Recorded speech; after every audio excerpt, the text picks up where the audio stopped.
I've done a lot of videos lately about heroes and hero gear, and one of the most common questions I keep getting in comments is some version of the following. I currently am in this hero generation and I've already built these heroes, so which hero should I use my orange shards on? Or should I just save them for the next generation? And this is a major decision for players, particularly free-to-play or low spenders who will not have the resources to build all of their heroes. And while there is no perfect substitute for individualized account advice, I wanted to share some of the thinking process that goes on behind the recommendations that I've made when answering these types of questions. Now, this video is not going to be about investing in specific heroes. You can actually check out my hero reviews playlist for that, linked below in the description. But rather, this video is more about the philosophical argument of determining when to use those orange shards as a decision-making framework that you can apply to your own account. During any hero generation, there are essentially 4 potential options you have with these hero shards. You could use them on the current wheel hero, use them on a hero type that was on the wheel last season, use them on a hero type that will be on the wheel next season, or just save them for the next season. And we know this because the hero that goes on the roulette wheel and thus can be built by gems only for free-to-play players changes each season. It predictably goes from infantry to cavalry to archer, and then back again to infantry. But let's talk about the strategic considerations of each of these options in turn, and then wrap it all up discussing how to apply it to your account specifically. Now, the first option is that you can use them on the current roulette wheel hero, but I would generally try to avoid doing this as it is typically a suboptimal choice. The reason for this is that you can get hero shards for this hero much cheaper from gems spent on the roulette wheel than by converting those rare orange shards, even when accounting for the probability of a bad wheel spin. And of course, it's also significantly easier to earn gems than orange hero shards. In fact, the only case I can see for using your mythic general hero shards on a roulette wheel hero is if you reach the end of the season and are a couple shards short of the next star level. So maybe you are only 3 or 4 shards away from the 100 shards it takes to get to hero to 4 star and thus skill level 5. In that case, it might just be better to spend a couple of orange shards in order to unlock the value of the other 90 plus shards just sitting there. Otherwise, there are very few situations in which this would be a good return. The next option is to use those orange shards on a hero type that was on the wheel last season. In theory, this gives you 2 hero generations before the next wheel hero of the same type before you would naturally replace that hero. At the same time, it means you are likely replacing the wheel hero from the previous season you just built. To some extent, this is a sunk cost bias, that is, the shards or gems that you already spent on the prior hero are consumed either way. However, it also means that you are only upgrading the hero 1 generation from your next best, which means you are likely adding less incremental value to your account and will need a bigger investment in the new hero to replace the old one. So for example, upgrading from Zoe to Eric as your main infantry is not as big of a deal in your account progression as upgrading from Zoe to Alcar. And this brings us to the third option, which is using them on a hero type that will be on the wheel next season. If you are a low spender or a free-to-play player, then it is very likely this means you will jump forward 2 generations of that hero type, which is a big account improvement. So if we follow that Zoe to Alcar example, you can see a massive jump in stats. However, in a few months when the next season rolls around, Long Fei comes along with even better stats. So before we even get into anything like specific hero abilities, we can reduce this choice to getting a big jump in account progression for a hero that you will use for 1 season, or a smaller incremental bonus to account progression that you will use for 2 hero generations. And one choice isn't necessarily better than the other. Now, when we layer abilities into the mix, there are 2 major considerations. First is their expedition abilities, and second is the widgets. Notice I didn't mention any of the conquest abilities.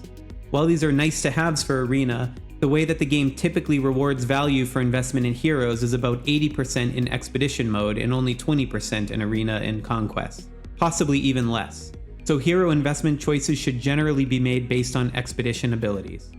For the individual expedition abilities, I won't go into too much depth here since that is partly what the hero review series covers, but generally it is the same handful of abilities that get cycled between heroes until about generation 4. And that is when some unique abilities start to arrive on the scene. And Alcar is again a great example of this since he does some pretty unique things with infantry's capacity to deal damage.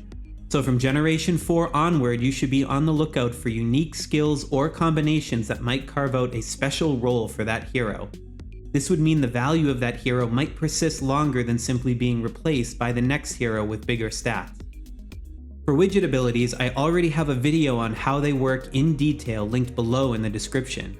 But the highly simplified version that matters here is understanding that some of the Expedition widget abilities only work on offense, while some other ones only work on defense.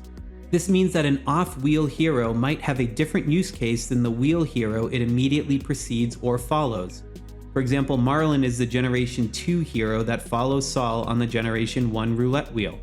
However, Marlin's widget is offensive, while Saul's is actually defensive in nature. This means that one doesn't directly replace the other for certain situations, and indeed there is room for both in different formation types.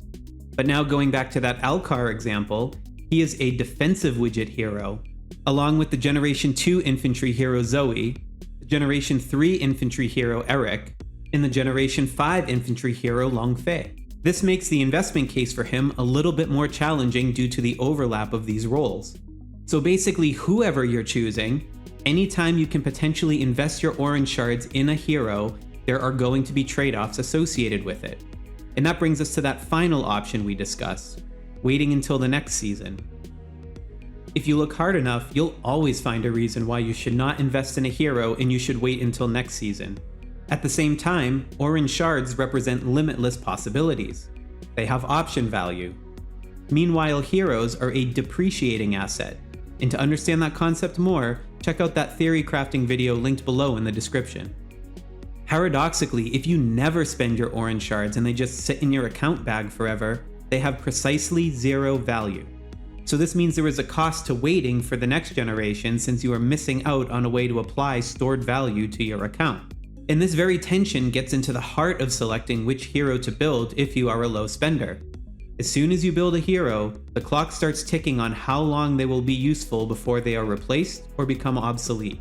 But if you never actually build a hero with those orange shards, then there's no point in having them to begin with. So whenever a player asks me, should I use my orange shards on this hero? My response is essentially trying to weigh all of these factors we've discussed together. And since it's impossible for me to help the hundreds of thousands of channel viewers with individualized advice, here is a framework you can use. But first, a special thank you to my Sloth Squad channel members whose continued support helps make these guides possible. Also thanks to the Play Smarter community who have just made a new way for serious spenders to invest smarter and support my channel by leveraging your in-game spend with creator code SLOTH. If you want a trustworthy, concierge-like approach to spending that follows you from game to game, check out the link below in the description for details. So the first question in our decision-making framework is, will this new hero represent a meaningful upgrade to my account? This can be due to a significant stat jump from your hero of the same type and similar abilities, or it can be a hero that brings something unique to carve out a situational use, like unique abilities or widget type. Assuming there is some benefit you can point to, we don't want to leave it in a vacuum. Instead, we need to tie it to a way that you can use this benefit to increase the resource generating capacity of your account. Since you are turning an indefinite store of value into a depreciating asset, it's important that you can pinpoint how it will increase the tempo of your account to make up for this loss of potential. This takes into account your playstyle as well. If you aren't frequently leading defensive rallies, then getting a hero for their defensive widget might not be as meaningful to you. But if your town is at a high risk of being attacked, or you tend to garrison captain in castle battle turrets or swordland, then this raises the value significantly. Now, assuming that there is indeed a clear benefit, we need to consider the time before the hero becomes obsolete. If you're in a newer kingdom, then you can just look ahead generations in my hero review series. If not, you sort of have to make an educated guess. And a quick warning, don't simply look at whiteout survival since Kingshot has scrambled some of their abilities, especially widget abilities. So it is not an infallible source of truth. In any case, we can reasonably predict which hero type will be on the roulette wheel, which helps us understand the expected shelf life in the event the next wheel hero is a straight upgrade. It's also important to note that we aren't looking for perfect longevity. And again, if you look hard enough, you'll find a reason to talk yourself out of it. So you should check if it is just a general or vague uncertainty holding you back, or if there is something that you can point to that shows you won't have enough time to capture the benefit before the hero becomes obsolete. Remember, there is a cost to your account progression to doing nothing and waiting too long. And if this feels like you, then just invest in the hero. Don't let decision-making paralysis stop you from advancing. And while we're at it, this is just a game after all. I'm providing a decision-making framework to help you make more optimized investment choices, but sometimes this game is just about building cool stuff and having fun.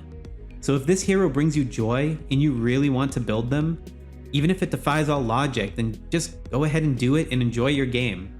Sometimes maximizing fun isn't the same as optimizing your gameplay perfectly. So I hope this framework helps you decide which heroes to build. Feel free to leave a comment below about any decisions you made or are making right now so that we can all help each other. Also be sure to like, subscribe, and hit the bell icon to be notified of the latest Kingshot tips and strategies. I'm planning to continue making videos of my most frequent viewer questions just like this one, so check out this new playlist as well. You're not alone. Thanks again for watching, and happy gaming out there.